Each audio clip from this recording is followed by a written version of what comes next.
Did you know the average Brit spends £700 a year on takeaway coffee? £700 a year. This was £4.35.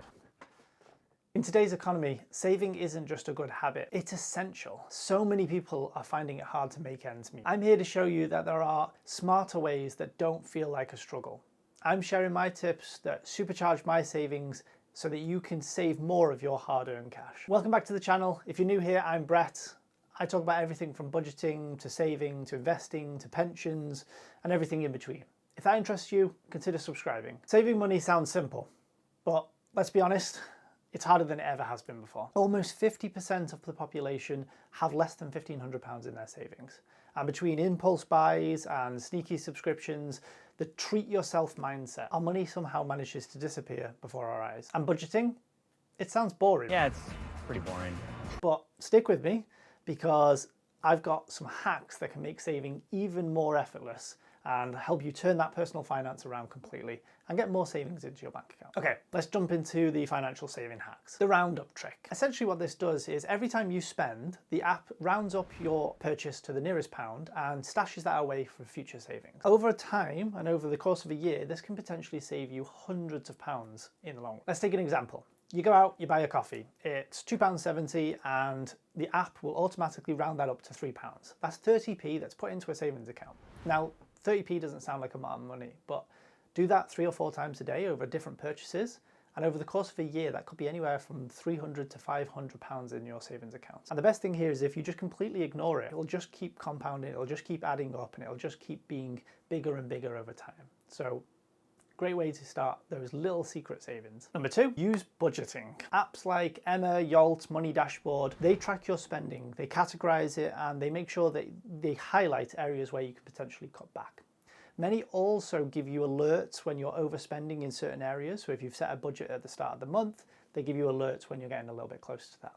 And this keeps you on top of your budget throughout the course of the month and make sure that you stay on track. For example, let's say that you love dining out, and you budget this, you put some money in a bank account to make sure that you'll cover those dining out expenses, but throughout the course of the month, you spend more than you expected. You go out to eat more often. Apps like this can potentially alert you to say that you're coming towards the end of your allowance for dining out. Potentially try cooking at home. Or imagine that you tend to, like all of us, underestimate those little expenses that you spend. So let's say that you only ever go to McDonald's once a month.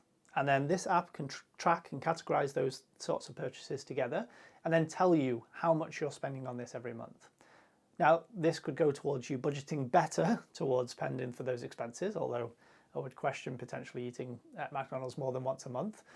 But what it really does is give you the opportunity to highlight in black and white where those issues are, where you're leaking money out of your budget and expenses. Get rid of those sneaky subscriptions. Do you really need 5 streaming services? Of course I do.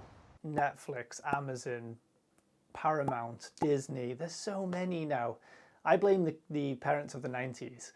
They were always complaining about Sky having 900 channels on and you only ever watch 1 or 2. Well, now all the service providers have split them up and you have to pay for them all, so you end up spending more than Sky anyway.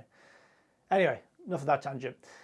Try to find where the real value in your life is coming from. So if there's a subscription to Netflix that you watch all the time, but you only have Paramount for that one-off series or TV show that you really like, potentially just subscribe monthly to Paramount and cancel as soon as you don't need it. Get rid of any subscriptions that aren't adding value or optimizing the way that you want to live. I mean, just think about how many subscription services we have now. You have subscriptions to gyms, you have subscriptions to TV shows, subscriptions to music, and so on, so on, so forth. Do you really need the subscription to music? Can you listen to adverts? How about no? Potentially, potentially not. But these little individual subscriptions add up over time. The amount of subscriptions that we now have available to us is kind of growing over time, and we just need to make sure that we're cutting back or making sure that all the subscriptions we actually have make sense. The amount of times I've seen that dreaded email land in my inbox where it says, you've subscribed for another year, and they've just taken the payment immediately. Fortunately, in most cases, I've managed to cancel and get that money back. But the amount of times it happens where they just sneak up on you. Apps that can support budgeting will detect these and you can very quickly see them, or just be mindful of them. Go through all of your different subscriptions of the things that you have either looked at over the last year or that you continue to use and ask yourself, Do I really need this? Yes or no? The 24-hour rule. This one I've absolutely loved. Essentially what this makes you do is that anytime that you want to buy something, you have to force yourself to wait 24 hours to purchase it. So many times, I would say that 50 to 75% of the time, 24 hours later, I don't want to buy it anymore. It's just an impulse. I've been drawn in by marketing. I've been drawn in by all the hype of whatever it is I'm looking for, or the worst case, looking at YouTube channels and getting into the kind of buzz of whatever it is I'm looking at, and all of a sudden I've purchased it. I was thinking about buying a small country or something. Giving that window of you've got to wait 24 hours allows you to reflect, come back the next day when you've not got all that adrenaline and you've not got all those adverts pulsing through your mind, and then make the real decision. If it's still something you want, go for it.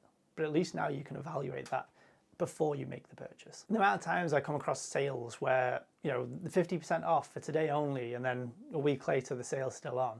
In the moment, it can feel like this is a must-have. You can't leave it in the cart. You've just got to purchase it right now. But 24 hours later, come back, see if it's still for you, and if it is, then sure, get it. I once spent £300 on flight simulator hardware because I was convinced I was going to become a pilot. I definitely was going to become a pilot, but maybe not. I don't know. I'm a dreamer. Anyway, I left it in the box once it arrived, and a week later, when it was still unboxed, I sent it back. Thanks, Amazon. Now, my favorite and one that I think everyone should do is automate your savings. Set up automatic payments at the start of the month or whenever you get paid, if it's at the end of the month, to automatically distribute your pay into a number of different accounts. I personally have a system that I call 6 accounts, which is split up into multiple different accounts, 6 if you hadn't guessed, where I know that all my money is covered and budgeted for throughout the whole of the month. Those 6 accounts are, firstly, the main bills. This is everything that I know I have to pay. There's a direct debit coming, or there's my mortgage payment or rent or gas and electric or council tax or whatever it might be. There is a bill coming this month, and it comes every single month. I have an account specifically for them. I put all my direct debits through there. Everything I have to pay for to survive goes through there. Secondly, there's the non-bills. So I'm not strictly true with everything I need to survive, because in my non-bills, they're the things that I know I need to survive, but that aren't direct debits. So these are things that fluctuate. So fuel, groceries, clothing, going out, entertainment, whatever it might be, this would go into the non-bills. And I tried to budget that as close as possible based on the historical data that I have. Leaning on apps such as Emma and Yolt that I mentioned before, they can tell you what your trend is. So what you spent in the last few months and what you're likely to spend in the next few months. Thirdly, it's savings. I have a dedicated savings account for short-term savings. This might be something that I'm saving for. A new camera for YouTube, or a new computer, or a bike, or whatever it might be. I'm saving for something. I don't want to invest this money because I know I'm going to need it in the next 3, 6, 9 months. The next account is investment and future. Here's where I do my investing. I'll allocate a certain amount of my pay into an investment account, or a future account, or something for a house, something that I know that I'm going to purchase or make a big investment for the future and for the long term. That's the key here. I want to put this money here and forget about it. Number 5 is my play money. This is effectively money that I put aside that I can spend on absolutely anything, completely guilt-free. Whatever I spend it on, I don't need to question myself on whether I should or shouldn't spend it. That's money that is going to disappear from my account, and I accept that that's the case. And then finally, number 6, I want to be charitable, so I have an account for charity. I essentially put money into a charity account every month, and then at the end of the year I tend to donate that, or potentially have some sort of direct debit coming from that account, which is going towards a charity. I myself try to invest in food banks and giving money to food banks, or giving food specifically to food banks, and that's where I capture that money. So there you have it. Round up your purchases, track your spending, cut the sneaky subscriptions, use 24-hour rule, 6 accounts, and most importantly, hit the like button. Small changes have big impacts, so try to focus on 1 or 2 of these. Try to capture 1 of the 2 of these into your own life. The biggest impact for me with the 6 accounts, once I started separating everything up, both for myself, my wife, and my family as a whole, everything just fell into place. Budgeting became a lot easier. It does require a lot of maintenance and upkeep as you make sure that it stays on track, because everything seems to be going up these days. Yeah, no shit, Sherlock. But providing you keep on top of it, it's a very effective way to make sure that you spend within your means. Now I want to hear from you. Put down in the comments your favorite money saving tips. What have you found that's useful for you? What has you found that's worked for you? What is the kind of one light bulb moment where it was like, that changed everything for me? And if you're looking for ways to grow your money, potentially check out my ISAs account where I talk about all the different potential ISAs that you can have and a little bit about saving and investing for the future. Don't forget to like and subscribe, hit that bell icon to be notified whenever I put up a new video. For now, stay smart, stay savvy, and keep that money growing. Until next time, happy saving. See you soon. I can't get over that. £4.35. It's a coconut hot chocolate if you're interested.